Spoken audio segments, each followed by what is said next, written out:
Salut tout le monde et bienvenue dans cette nouvelle exploration. On plonge aujourd'hui dans un sujet qui a de quoi faire rêver. Ah oui, Les cristaux, leur lien avec la conscience et des technologies avancées dignes de science-fiction utilisées par les Pléiadiens. Vous nous avez partagé une vidéo YouTube fascinante d'une présentation de Dan Willis aux Rencontres Galactiques et on est là pour décortiquer tout ça ensemble. oui. Accrochez-vous, on part pour un voyage au cœur de l'extraordinaire. Effectivement, le sujet est captivant.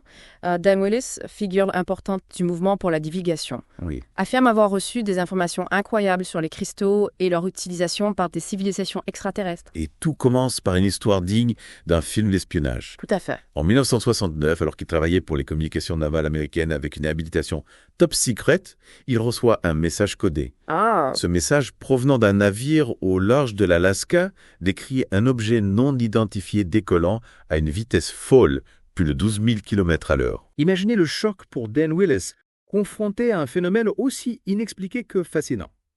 C'est ça. D'accord. Mais quel est le lien avec les cristaux? Alors, C'est un sacré bon. c'est là que l'histoire devient encore plus intéressante. Oui. Dan Willis, intrigué par ce silence autour des ovnis, découvre des récits troublants. Il apprend par exemple qu'une rencontre secrète aurait eu lieu entre le président Eisenhower et la Fédération galactique des mondes en 1954. Ah oui, la fameuse réunion à la base aérienne de Muroc, c'est là qu'Eisenhower aurait été mis en garde entre certains extraterrestres. Oui. Peu recommandable, on dirait vraiment le scénario d'un film de science-fiction. Tout à fait. Et selon certaines sources, un traité aurait même été signé autorisant des enlèvements de citoyens en échange de technologies avancées. Ah ouais? Imaginez un peu un pacte secret avec des extraterrestres. Attendez, si on suit le raisonnement de Dan Willis, ce niveau de secret autour des ovnis pourrait expliquer pourquoi les connaissances sur les cristaux, potentiellement révolutionnaires, seraient restées cachées. C'est une théorie qui a le mérite d'être explorée, vous ne trouvez pas? Absolument, d'autant plus que l'intérêt de Dan Willis pour les cristaux est né d'une expérience personnelle forte. Oui. Il dit avoir rencontré un être extraterrestre qui lui a révélé la structure géométrique de la matrice en lien avec la conscience. Mhm. C'est là qu'entre en scène le docteur Marcel Vogel, un scientifique d'IBM passionné par les cristaux. Ah oui, Marcel Vogel, il a fait des recherches incroyables sur les cristaux, notamment sur leur capacité à interagir avec la conscience. Oui. Il a même expérimenté la communication avec les plantes à travers des cristaux. Est-ce que ces travaux ont un lien avec les révélations de Dan Willis? Tout à fait. Willis et Vogel ont collaboré pendant des années, explorant le potentiel des cristaux pour la guérison, l'amplification de l'énergie et même pour influencer la réalité. Et c'est là que l'histoire prend un nouveau tournant avec l'arrivée des Pléiadiens. Les Pléiadiens, c'est là qu'on entre dans le vif du sujet, n'est-ce pas? Oui! Pour nos auditeurs qui ne seraient pas familiers avec eux, qui sont ces fameux Pléiadiens? Il s'agit d'une civilisation extraterrestre avancée qui serait originaire des Pléiades, un amas d'étoiles dans la constellation du Taureau. Selon certains, ils seraient en contact avec l'humanité depuis des millénaires et partageraient des connaissances spirituelles et technologiques. Dan Willis affirme d'ailleurs pouvoir communiquer avec un scientifique pléiadien nommé Jenhan, grâce à Elena Danaan, une contactée dotée d'un implant de communication quantique. Waouh, ça a de quoi décoiffer. Alors, qu'est-ce que Jenhan nous apprend sur les cristaux? Il affirme que les Pléiadiens possèdent une connaissance approfondie de la science des cristaux bien plus avancée que la nôtre. Oui. Ils auraient compris que la réalité est une matrice holographique fractale composée d'une infinité de dimensions et de densités. Ils devinaient quoi, les cristaux joueraient un rôle crucial dans ce modèle de réalité. Attends, Carla, matrice holographique fractale, c'est quoi exactement? Alors, Je trouve que j'ai un peu perdu. imaginez un hologramme, une image en 3 dimensions créée par des lasers. La réalité serait comme un immense hologramme composé d'une multitude de dimensions imbriquées, les unes dans les autres, comme des poupées russes. Oui. C'est l'idée de base de la physique quantique, où la réalité est une superposition d'états, et les cristaux, avec leur structure géométrique parfaite, seraient capables de vibrer en résonance avec ces différentes dimensions. C'est un concept assez complexe, on y reviendra plus en détail si vous le souhaitez. D'accord. Donc, si je comprends bien, les Pléiadiens utilisent les cristaux pour naviguer entre les dimensions. On dirait un épisode de Star Trek. C'est assez proche de la réalité. D'après Jenhan, les cristaux de quartz en particulier sont comme des ponts entre les dimensions grâce à leur structure qui entre en résonance avec les fréquences de chaque densité de la matrice. C'est fascinant, mais comment font-ils concrètement pour utiliser les cristaux? Ont-ils des technologies spéciales? Oui, absolument. Ils ont développé une technologie basée sur une énergie appelée FREL, qui signifie fréquence de résonance interdimensionnelle lumineuse. D'accord. Le FREL serait une forme d'énergie éthérique capable d'interagir avec la matière à un niveau fondamental de la guérir, de la reprogrammer et même de la transformer. C'est incroyable. Mais concrètement, comment est-ce qu'il génère cette énergie FRIL et comment l'utilise-t-il avec les cristaux? C'est là que ça devient vraiment intéressant. D'après les informations transmises par Jeanne Han, le FRIL est généré en combinant des cristaux de quart, des structures pyramidales et des angles spécifiques qui créent des champs de torsion. Des champs de torsion, qu'est-ce que c'est? Imaginez un tourbillon d'énergie, comme un vortex. Les champs de torsion sont des vortex d'énergie subtile qui auraient la capacité d'influencer la matière et la gravité. D'accord. Les Pléiadiens auraient appris à maîtriser ces champs de torsion grâce aux cristaux et aux pyramides. Dites-moi plus sur la façon dont ils combinent les cristaux, les pyramides et les champs de torsion. Comment tout cela s'articule pour créer le FRILN. Malheureusement, les détails sur la technologie pléiadienne restent assez vagues. Jeanne Han a donné quelques indications, mais il semble que la compréhension de ces technologies nécessite une connaissance scientifique avancée que nous n'avons pas encore sur Terre. C'est frustrant, mais compréhensible. On parle de technologies qui dépassent de loin notre niveau actuel de connaissance. Exactement. Mais ce qui est intéressant, c'est de constater que des scientifiques comme Marcel Vogel étaient déjà sur la voie de ces découvertes. En explorant le potentiel des cristaux et de la conscience, on peut se demander jusqu'où ils seraient allés si... Si ces informations n'avaient pas été gardées secrètes. Exactement, c'est une question qu'on peut se poser. Bon, on a parlé de cristaux de pléiadiens, de voyages interdimensionnels, de FRIL. Disons que c'est un sacré programme. Mais revenons un peu à cette énergie FRIL, à part les voyages interdimensionnels. À quoi est-ce qu'elle sert? On a parlé de guérison, de reprogrammation de la matière. Vous pouvez nous en dire plus? Avec plaisir. Imaginez un monde où l'énergie est propre, abondante et accessible à tous grâce aux cristaux. Oui. Un monde où les maladies sont traitées non pas par des médicaments chimiques, mais par une énergie subtile qui réharmonise le corps et l'esprit. C'est ce que les Pléiadiens affirment avoir accompli grâce au FRIL. Ça paraît incroyable, mais comment est-ce que le FRIL agit sur le corps humain? D'après Jeanne Han, le FRIL peut réorganiser les liaisons atomiques de la matière. Imaginez, on pourrait littéralement reprogrammer notre ADN, soigner des maladies génétiques, régénérer des tissus endommagés. Attendez, ça veut dire qu'on pourrait inverser le processus de vieillissement, on pourrait devenir immortel. Alors la question de l'immortalité est complexe. Mais disons que le FRIL aurait le potentiel de prolonger considérablement la durée de vie et de maintenir le corps en pleine santé. Les Pléiadiens auraient une espérance de vie de plusieurs centaines d'années et ils attribuent leur longévité à l'utilisation du FRIL. Fascinant. Mais comment est-ce qu'on peut accéder à cette technologie incroyable? Est-ce que les Pléiadiens sont prêts à la partager avec nous? C'est là que ça se complique un peu. Oui. Jeanne Han affirme que les Pléiadiens sont prêts à nous aider, mais qu'ils ne peuvent pas nous donner la technologie toute faite. D'accord. Ils veulent que l'humanité l'acquiert par elle-même en évoluant spirituellement et en développant sa conscience. Je vois, c'est un peu comme un examen qu'on doit passer avant d'accéder au niveau supérieur. Exactement. Les Pléiadiens ne veulent pas que nous devenions dépendants de leur technologie. Ils veulent que nous apprenions à maîtriser notre propre pouvoir, notre propre potentiel, et ça commence par la compréhension de la conscience. Justement, parlons un peu plus de la conscience. On sait que les cristaux sont utilisés pour amplifier l'énergie et interagir avec la conscience. Mais comment tout cela fonctionne-t-il? Les cristaux de Kert, avec leur structure géométrique parfaitement ordonnée, sont capables de stocker et de transmettre des informations. Imaginez-les comme des clés USB cosmiques. Des clés USB cosmiques, j'aime bien l'image. Eh bien, c'est un peu ça, ils peuvent enregistrer des vibrations, des fréquences, des intentions. Et comme on l'a vu, la conscience est une force créatrice qui interagit avec la réalité en utilisant les cristaux. On peut amplifier nos intentions, nos pensées, nos émotions et les projeter dans la matrice holographique. C'est donc là qu'intervient ce fameux œil du cristal dont on a parlé tout à l'heure. Exactement. D'après les informations de Jeanne Han, chaque cristal possède un way, un point de singularité situé en son centre, qui permet d'accéder au vide d'une dimension d'énergie pure et infinie. C'est à travers cette way que l'on peut interagir avec la matrice holographique et modifier la réalité. Attendez, si je comprends bien, on pourrait utiliser les cristaux pour influencer la réalité, pour manifester nos désirs, pour guérir des maladies. En théorie, oui, mais attention, ce n'est pas aussi simple que de frotter une lampe magique. Bien sûr.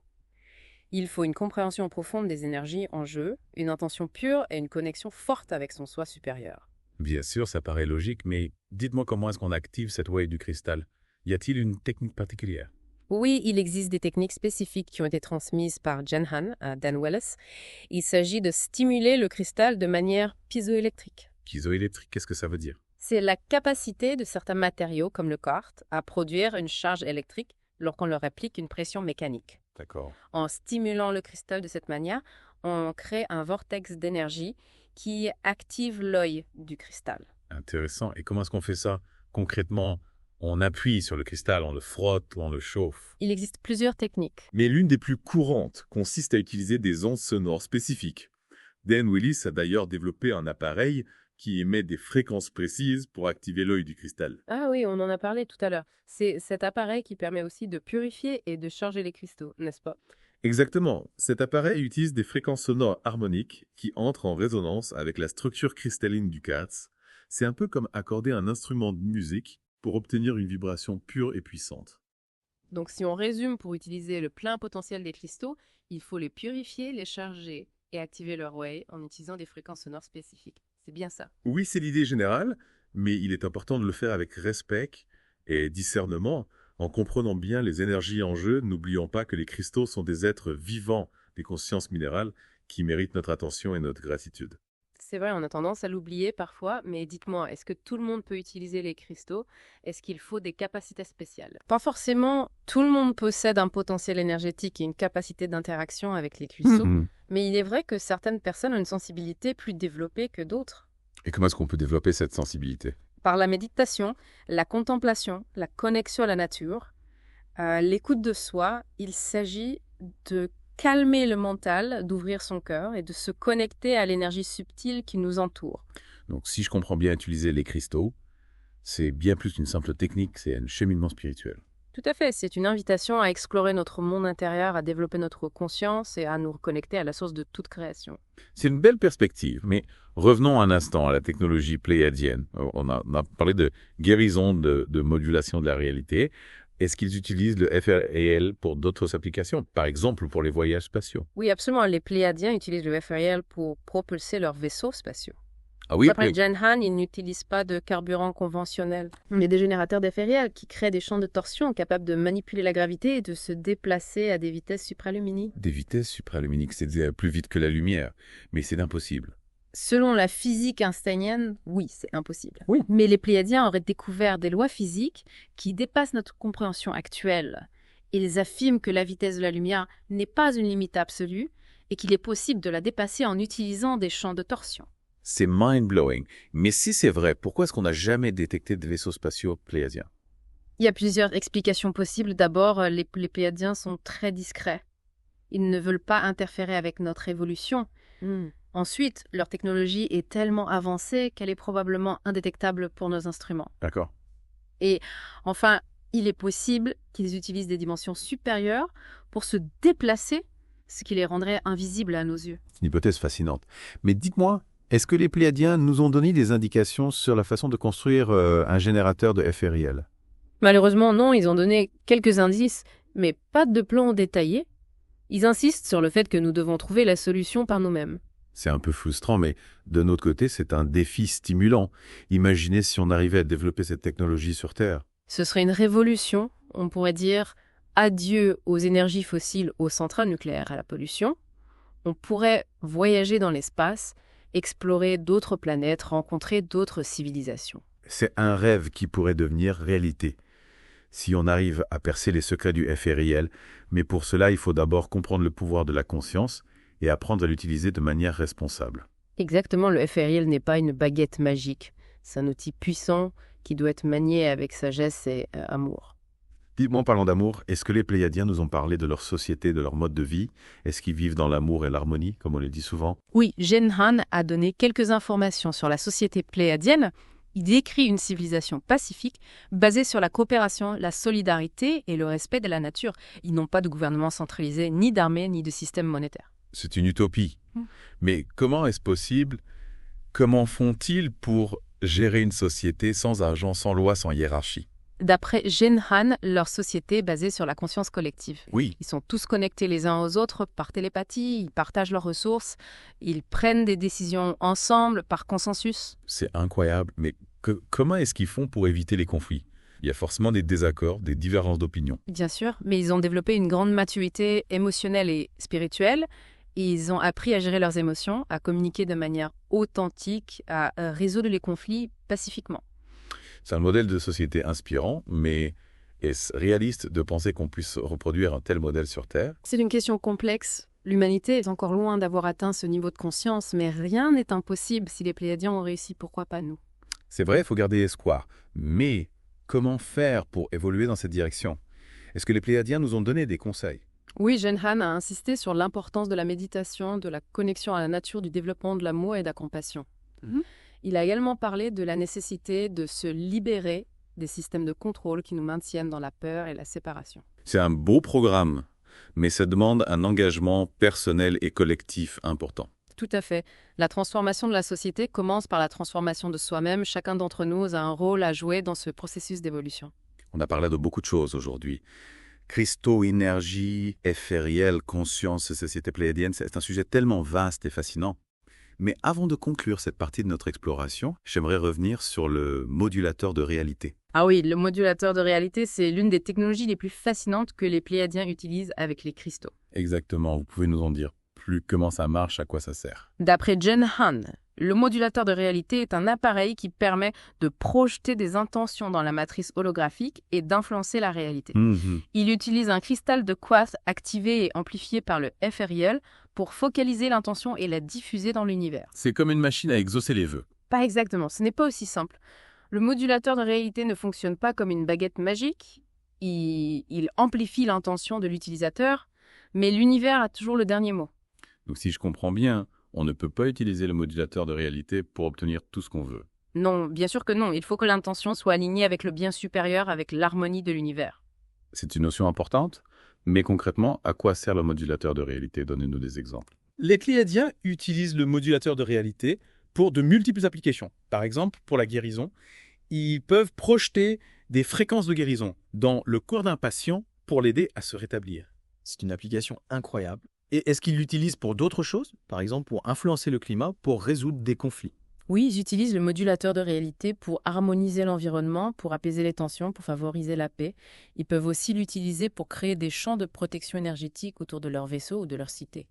C'est une technologie qui a un potentiel incroyable, mais est-ce qu'il y a des risques à l'utiliser? Est-ce qu'on peut s'en servir pour faire le mal? Bien sûr, comme toute technologie puissante, le modulateur de réalité peut être utilisé à des fins néfastes.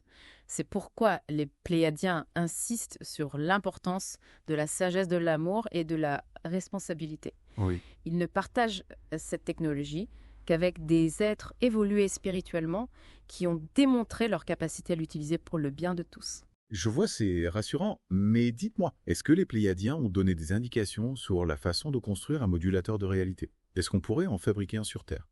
Malheureusement, non, ils ont donné quelques indices, mais pas de plan détaillé. Ils disent que nous devons trouver la solution par nous-mêmes. C'est dommage, mais bon, on n'a pas encore percé tous les secrets de l'univers qui sait peut-être qu'un jour on arrivera à construire notre propre modulateur de réalité. C'est possible. L'important, c'est de continuer à explorer, à chercher à apprendre l'univers. C'est un terrain de jeu infini et l'aventure ne fait que commencer. On a parcouru un sacré chemin ensemble dans cette exploration des cristaux de la conscience et du éphériel, d'une histoire d'Oveni à une technologie qui dépasse l'entendement. On a vraiment plongé dans l'inconnu. Oui, Mais au fond, qu'est-ce que tout cela signifie pour nous ici et maintenant? c'est la question clé, n'est-ce pas? On peut se laisser emporter par les histoires fascinantes, les technologies futuristes. Oui. Mais l'essentiel est de voir comment tout cela s'applique à notre vie, à notre évolution. Exactement, on a parlé de la capacité des cristaux à interagir avec la conscience de l'énergie éphérière qui peut guérir et reprogrammer la matière de la possibilité de moduler la réalité. Mais comment intégrer tout cela dans notre quotidien? Je crois que le message principal de Dan Willis Oui. et des Pléiadiens à travers lui, c'est que nous avons un pouvoir immense en nous, un pouvoir que nous commençons à peine à comprendre. Les cristaux, le éphériel, ce sont des outils. Mais la véritable source d'énergie, c'est notre conscience. C'est l'idée que nous sommes co-créateurs de notre réalité. Précisément, chaque pensée, chaque émotion, chaque intention que nous émettons contribue à façonner le monde qui nous entoure. Et plus nous prenons conscience de ce pouvoir, plus nous sommes capables de créer une réalité positive et harmonieuse. C'est un concept puissant, mais qui peut aussi être intimidant si nous sommes responsables de tout ce qui nous arrive. Comment gérer cette responsabilité? C'est là qu'intervient la sagesse. Il ne s'agit pas de se blâmer pour tout ce qui ne va pas, mais de comprendre que nous avons le choix à chaque instant de créer une réalité différente. Et cela commence par une prise de conscience de nos pensées, de nos émotions, de nos croyances. Donc la première étape, c'est l'introspection, l'observation de soi. Tout à fait, apprendre à se connaître, à identifier nos schémas de pensée limitants, à guérir nos blessures émotionnelles, c'est essentiel pour pouvoir utiliser notre pouvoir créateur de manière positive. Et les cristaux peuvent nous aider dans ce processus. Absolument, comme on l'a vu, les cristaux peuvent amplifier notre énergie, clarifier nos intentions, nous connecter à notre intuition, ils peuvent être de précieux alliés dans notre cheminement de développement personnel. Mais attention, on ne parle pas de magie ici. Il ne suffit pas de porter un cristal pour que tous nos problèmes disparaissent. C'est bien ça. Vous avez raison, les cristaux ne sont pas des solutions miracles. Ils peuvent nous aider à nous aligner sur une fréquence plus élevée, à amplifier nos intentions, mais le véritable travail se fait à l'intérieur de nous. C'est l'idée que l'extérieur est le reflet de l'intérieur. Exactement, si nous voulons changer le monde, nous devons d'abord nous changer nous-mêmes, et les cristaux ainsi que toutes les autres pratiques spirituelles peuvent nous accompagner dans cette transformation. D'accord, donc si on résume les informations que Dan Willis nous transmet sur les cristaux, le FRI, les Pléiadiens nous invitent à prendre conscience de notre pouvoir créateur et à l'utiliser de manière responsable pour créer une réalité meilleure. C'est une excellente synthèse, et n'oublions pas l'importance de l'amour dans tout cela. L'amour est la force la plus puissante de l'univers. C'est l'énergie qui relie tout, qui guérit, qui crée. L'amour encore. Et toujours, on en revient toujours à cet élément fondamental, mais comment cultiver l'amour dans un monde qui semble souvent dominé par la violence, la division? C'est le défi de notre époque, n'est-ce pas? Mais je crois que chacun de nous peut faire la différence, en commençant par soi-même, cultiver l'amour de soi, la compassion, la bienveillance envers soi-même et envers les autres, c'est le premier pas vers un monde meilleur. Et c'est un chemin qui se poursuit à chaque instant, n'est-ce pas? Il n'y a pas de ligne d'arrivée. C'est un apprentissage constant. Tout à fait, c'est un voyage passionnant, plein de découvertes et de transformations. Et je crois que les cristaux, avec leur énergie subtile et leur beauté fascinante, peuvent nous accompagner sur ce chemin, nous inspirer et nous guider vers la lumière. C'est une belle image pour conclure cette exploration. Merci de nous avoir partagé vos connaissances et votre sagesse. Avec plaisir, j'espère que cette plongée dans l'univers des cristaux de la conscience et du FRIL vous aura ouvert de nouvelles perspectives et vous aura donné envie d'explorer votre propre potentiel. Chers auditeurs, nous voilà arrivés au terme de cette fascinante exploration. Nous espérons que ce voyage au cœur des mystères des cristaux de la conscience et des technologies avancées vous a captivé et inspiré. N'oubliez pas que le pouvoir de créer une réalité meilleure est entre vos mains. Cultivez l'amour, la sagesse et la conscience, et laissez la magie opérer. À bientôt pour de nouvelles aventures.